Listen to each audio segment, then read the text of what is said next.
Fort Charles Prime is arguably the best restaurant in New York City. It's in my top 2, and unless you've got a connection, you probably ain't getting in. It's a small 10-seat restaurant underneath a row of brownstones in the West Village. It's a beautiful, dark restaurant with low, intimate ceilings, retro beam-boarded walls, and you're gonna be served by the highest level of talent in hospitality. And everything on the menu's incredible. Known for their prime rib and meats and some of my favorite desserts in the city, most people go there and get what they say to be the best hamburger in the city. And it is one of the best, but that's just because the burger plays well to the camera, making it their most viral item. But if you ask me, the French dip is the thing we usually order second to. And since it's impossible to get into for a New Yorker, let alone a tourist, today we're gonna be making it at home complete with an au jus and a beautiful horseradish cream sauce. And trust me, it's easier than you think.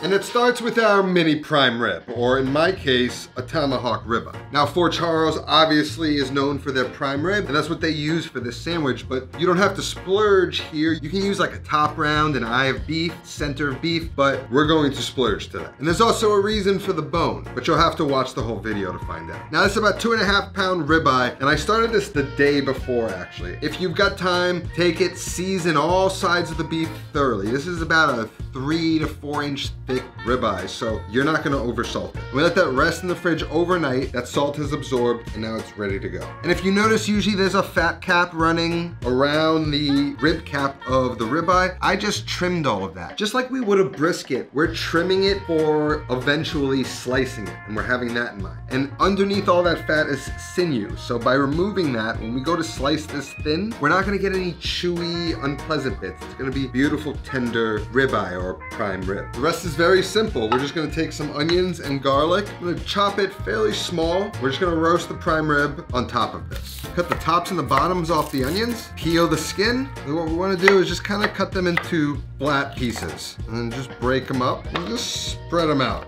We want them to be kind of flat to fit under a wire rack. Good to cut them small too, because it's not gonna cook terribly long, and so the smaller we cut things, the quicker that flavor gets infused into them. I'm gonna leave one piece like this just to help prop up the ribeye so it doesn't tip over when we cook. And we got some garlic cloves, just gonna pop them out of their paper. The more the better, really. And I'm just gonna clean them up. Any gross bits I'll cut off, any that are rotting inside. And I'm just gonna cut them in half, just so they're a little flatter, a little more surface area to infuse their flavor. Hit it all with some olive oil, some salt. Hit the steak with a little olive oil. We're gonna cook it at a low temperature, and I'm not gonna really even worry about searing it, and I'll explain why later. Now, I've preheated the oven to 300 degrees. That's about the max temperature you're gonna wanna cook this in. You wanna take this nice and slow, but that's a nice balance between some caramelization going on and some gentle cooking. Now, to monitor the cook, I've got a new little thermometer, and this is not an ad, it's just a really great product. If you're in the market for one of these, you should know about it. It's called the Combustion Ink Thermometer. It's got 7 probes running throughout it, so you can poke it all the way through the steak and it'll just algorithmically monitor what the core temperature is. So this is kind of a foolproof thermometer. I'm gonna try and run it through here so I can get all that temperature along the bone, which is probably the last place it's gonna cook. Probably gonna fall, but we'll see. So my goal here by standing it up is at that 300 degrees, there'll be enough air circulation to brown both sides evenly without having to get like a hard sear, which won't really matter anyway, because we're gonna be slicing it thin. So as you can see, we got an internal temperature of 50 degrees on that meat. We're gonna just slowly let this cook till it reaches 120 degrees Fahrenheit. I'm gonna place it in the oven bone first with that rib cap furthest away from me. Let me actually see if there's a smarter way to do this. Probably smart. So we just want to place that in the oven, and we want to arrange it so the bone side is facing the back of the oven where the heat is the hottest, and that rib cap is closer to the door where the oven is coolest. And so I'm just gonna let this cook till that tells me it's 120. I guess around an hour, maybe an hour 20. Once that's cooked and those onions are cooked down and brown, then we can go ahead and make the au jus. We're at 120, and that took almost exactly an hour. Look at that, it did not fall over, thank God. I get it out of the oven and let it rest. So now what's gonna happen here is this thing's gonna keep cooking. I'm gonna predict it stops cooking and starts reversing its temperature increase at 132. Gonna be about a perfect temperature for this dish. And as you can see, it looks like it's seared. It's browned, maybe not the strongest sear, but again, all we need is a little bit of that Maillard, that caramelization, and then we're gonna be slicing it in this narrow way so you're barely even gonna notice. Now, a lot of that browning is a result of us drying it out, salting it, and a lot of that browning is a result of me turning the convection oven on. If you have it, that's great. It's got that blower that's gonna blow that hot air out. What I'm gonna do is take this, I'm gonna rest it on a new sheet tray with foil. We're gonna let this cool down completely at room temperature. I'm gonna keep monitoring it and we'll see where it stops. This is gonna be the base of our au jus. And these are some of the ingredients that are gonna make it. Some red wine, some beef broth, and when I don't have my own made, because I had to use it all to sustain in these Arctic temperatures, this is a brand that I rely on. To fortify it, we've got some tomato paste, soy sauce, Worcestershire sauce, thyme, rosemary, and bay leaf. Let's get that cooking. Now we need to take a moment to talk about the year and the doozy of a start that it's off to. Obviously everyone's got a lot on their plate and sometimes it can get to you. Pretty good at handling it most of the time, but sometimes I need to work it out. And I do so with our sponsor today, BetterHelp. BetterHelp makes starting therapy easier and much less intimidating for many people. And I haven't always had a good experience with in-person therapy. And if you're like me, you know how annoying it could be sitting in a waiting room, appointments are always late, and you just kind of feel exposed. BetterHelp can match you to over 30,000 therapists in their network based on your needs, preferences, and location, which gives you access to a wider range of expertise that may not be available in your city. To get started, you fill out a questionnaire that will ask you questions about what challenges you're going through and what kind of therapist you'd like, and then BetterHelp will match you to a therapist in most cases within 48 hours. Then you can schedule therapy sessions all you want at a time that's convenient for you. And everything you share is completely confidential. And best of all, if you don't love your therapist at all, you can change your therapist at any time at no additional cost. So if you want to join one of the over 4 million people who've used BetterHelp to start living a healthier, happier life, BetterHelp is giving my audience 10% off their first month when you use the link in the description or you visit betterhelp.com/notanothercookingshow. Back into the recipe. So I'm just gonna get a small pot over medium-high heat. I'm gonna take all that onion and garlic and all that fat and push that into the pot. Then we just want to start sauteing these onions and garlic, getting a little bit more color and caramelization developed on them. Right now, we're using these to sort of build flavor in the pan. I'm just gonna cook them, moving them around. I'm gonna add a good amount of black pepper to this. Prime rib, black pepper goes together really well. And we're just gonna continue cooking until we get some really deep color on the onions and garlic. And once we do, another way to add some flavors, we're gonna add about a tablespoon of some tomato paste. We're gonna stir that around, get all that onion and garlic coated in it, and start developing and caramelizing the flavor of that tomato paste on the bottom of the pan. And once you've cooked all that rawness out of the tomato paste and the bottom of the pan is starting to cake up with some of that caramelization, that's when we can deglaze the pan with some red wine. No more than a cup is enough. Always make sure you shut the heat off before you deglaze with alcohol, and then make sure you turn it back on as well. And then we just want to scrape all those brown bits off the bottom of the pan, get those incorporated into the sauce. Now we're gonna let this wine cook and reduce until it's sort of like a syrupy glaze that's reduced down at the bottom of the pan.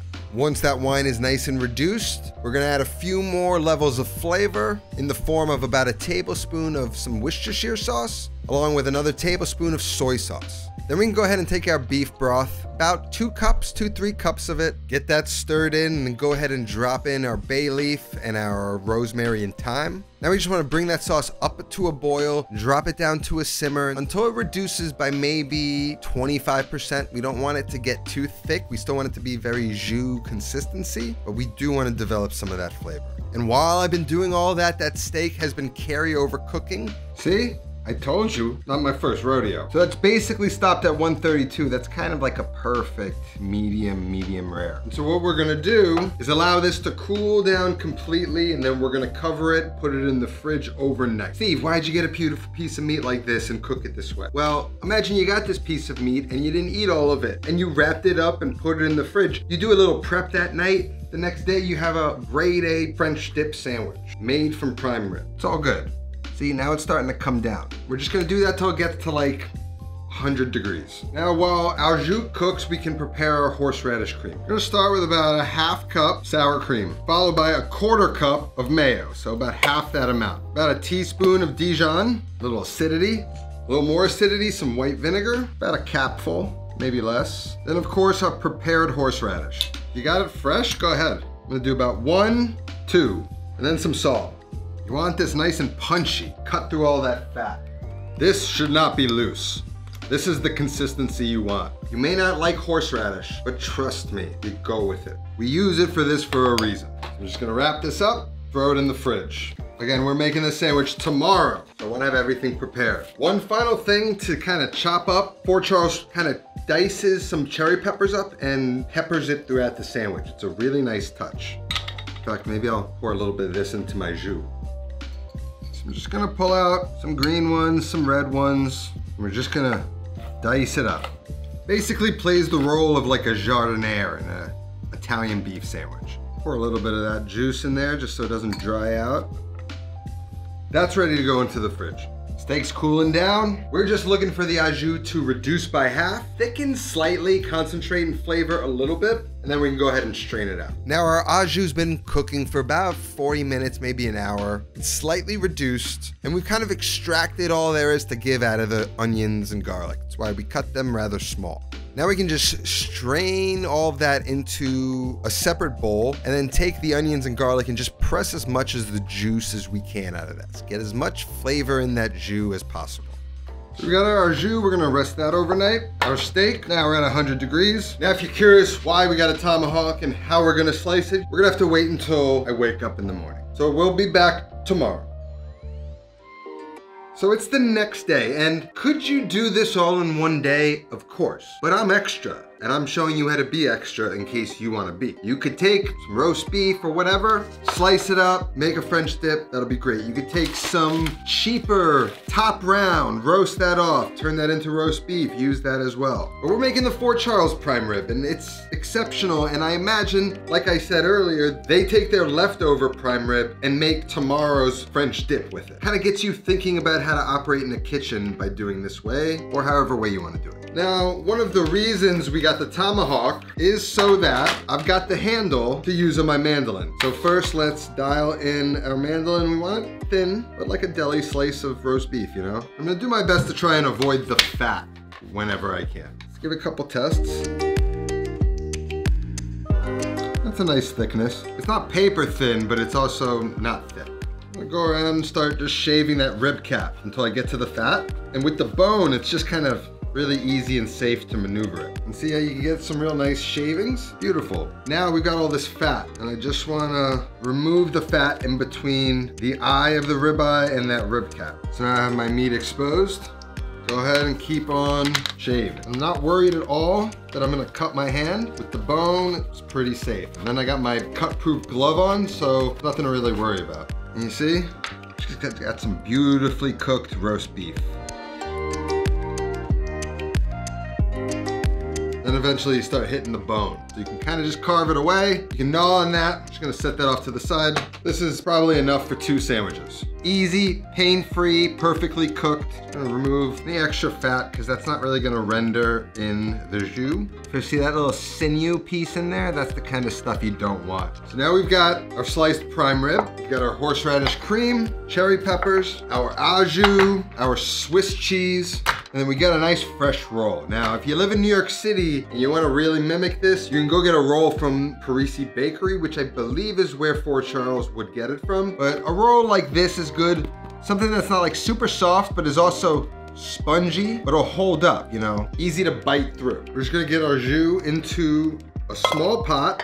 Just get it simmering onto the stove. I'm gonna take my horseradish cream, just put it in a piping bag. You don't have to do this. It's fun for me to try and get it exactly as I get served it in the restaurant. What else do I have to do? I'm gonna serve the jus in this little gravy boat, horseradish cream, and a little ramekin. Cut our roll in half.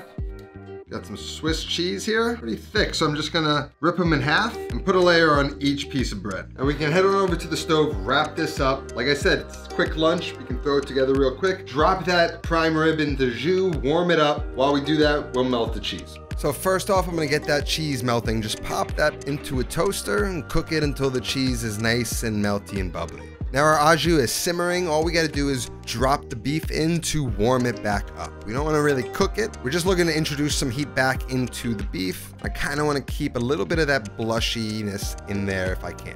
After about a 20-30 second dip in the au jus, I like to take a strainer, strain out the meat so it's easy to assemble the sandwich, and so I have a nice clean au jus that I can then transfer into a little gravy boat. Next up, our horseradish sauce, a little ramekin in it, and I'm just gonna pipe a beautiful little mound, just like they do at Fort Charles Prime. I don't know, that just looks more delicious to me. Now onto our bread. We can line it up and we can take our strained prime rib and we're gonna add a first layer that's gonna coat just the bottom piece, not too thick. Once we've got a nice base layer in there, I'm gonna take some of those cherry peppers and I'm just gonna start to pepper them throughout that first layer. Then on top of that, another layer of the prime rib, get a nice mound on there, and then we can top that with one final layer of the cherry peppers. Then we can close it up, cut that into 4 pieces. It's just easier to eat and it's how they serve it. And then get it onto the plate with the au jus and the horseradish cream. It's got rich prime rib meat, acidity and spice from the cherry peppers, flavorful au jus, and a bright, punchy horseradish cream to cut through all of that fat. It's one of the goated sandwiches, and if you can't get into Fort Charles Prime, it's one you need to be making now. That is truly a beautiful thing. The link to book a free reservation at your home to enjoy a French dip like this is in the description. Recipe's gonna be down there. And if you're interested, all of my videos are now early and ad-free over on my Patreon page. And the link to that's gonna be down in the description as well. That's all that I have today. I'll see you next time. Until then, take care of yourself and go feed yourself.